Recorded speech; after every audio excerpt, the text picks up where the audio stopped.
So I'm making this video because I've received a lot of questions recently about people who are getting married, people who've just gotten married, and they're finding it very, very hard to, lose weight, get in shape without comments and questions and stuff. And I'm gonna put your mind at ease just now. Well, I guess this would be putting your mind at ease. You're never getting away from it, right? What you have to understand is whether you're going into a new family or whether you've got your elders, which is what this video is about, a lot of people are set in their ways and you're never really going to be able to change a lot of people's opinions and their minds. So when it comes to wanting to lose weight and get in shape, etc., we now know there's a lot more research available now. The world is more connected and it's become smaller as a result, so there's more access to information. And we now know that a lot of the stuff that our elders did, as amazing as it might be, some of the stuff is outdated. So I need you to understand that it's okay to not listen to them, especially when it comes to weight loss, because they've got some pretty outdated ideas when it comes to getting in shape and being healthy. And the first one is the one that I don't like, but food is the love language of a lot of our elders and even like family members. And I sometimes get a bit of flack for this from people on Instagram when they say to me, oh, I can't say no. But you don't have to say no. But if you're invited to an event or invited over to someone's house 2 or 3 times a week and they're force feeding you samosa and mithai and stuff, you're going to have to put a pin in it in some way, shape or form. Because although I do appreciate that food is people's love language, which is like, I understand that, it's not really serving you quite well in the long run, because a lot of people have this idea, and Asians particularly, and other cultures it might be the same as well, but feeding someone is a sign of love and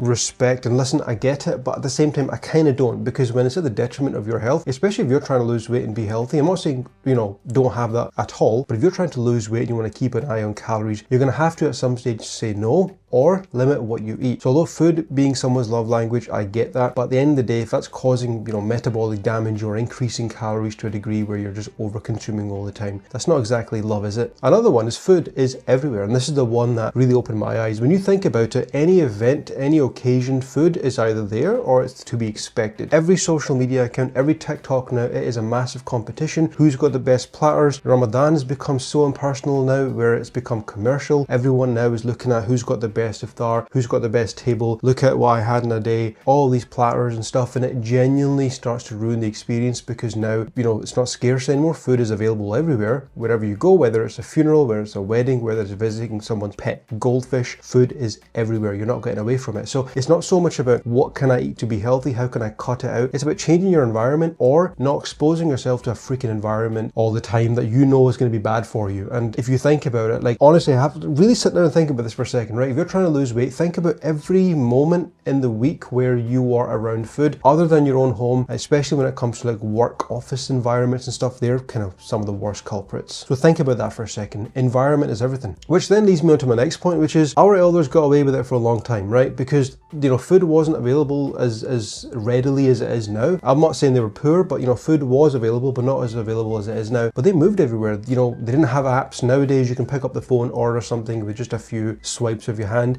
but they moved a lot more and it was ingrained in their day. Whereas now, a lot of people's idea of movement and exercise is the gym, which is diabolical. No, you can, stay in shape by keeping in motion throughout the day through any means. But back then, they were moving a lot more. Manual labor was a big thing as well. Nowadays, people are working remotely, working from home, so energy expenditure has freaking dropped. So our elders, they got away with it, right? Of course they can get away with it because they were more active, and for them, they didn't have access to all the processed foods that we have now as well. So where the hell am I going with this video? I just want to raise a bit of awareness and tell you guys it's okay to not listen to some of the things your elders are telling you, especially when it comes to some myths and stuff. Either you're on one end of the spectrum where you're being overfed and you're told that you have to eat lots, especially like during pregnancy and stuff, but like a filled belly is a good thing, and being overweight or having some weight on you is a healthy thing, and it's bloody not. Obviously we know that. And then the other end, you've got people who are following extreme dieting tips and advice, especially when it comes to things like chia seeds and zira and all that sort of stuff, and fasting and drink this or make this dua or do this prayer, etc. Like, that's a little bit sketchy, okay? Like, if you're wanting to get in shape and lose weight, it genuinely on paper is as simple as eating a bit better and moving a bit more, which I know it's not helpful, but it's the truth. But when you've got elders in your ear telling you either you don't need to lose weight, you should be keeping fuller, you should be having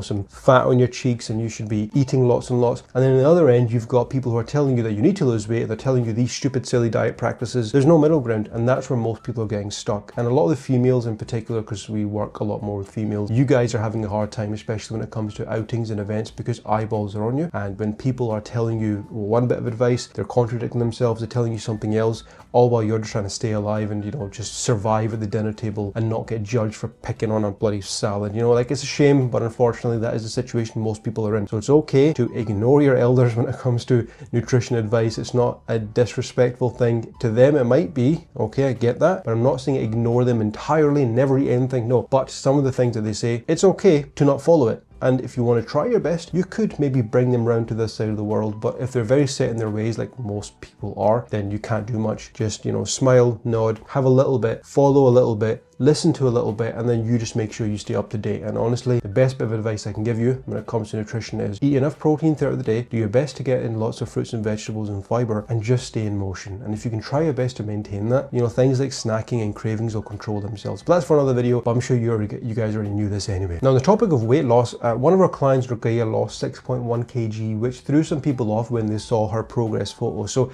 I want to actually show you that. And before you go, just watch it. It's only a couple of minutes, and I'm going to show you why losing 6.1 kg can throw some people off, especially when you see how different they look and how their body shape changes. So this one's a confusing one, but it's going to make a lot more sense and it's going to open up your eyes. So before you go, please watch that video, and I'll see you guys over there in just a sec.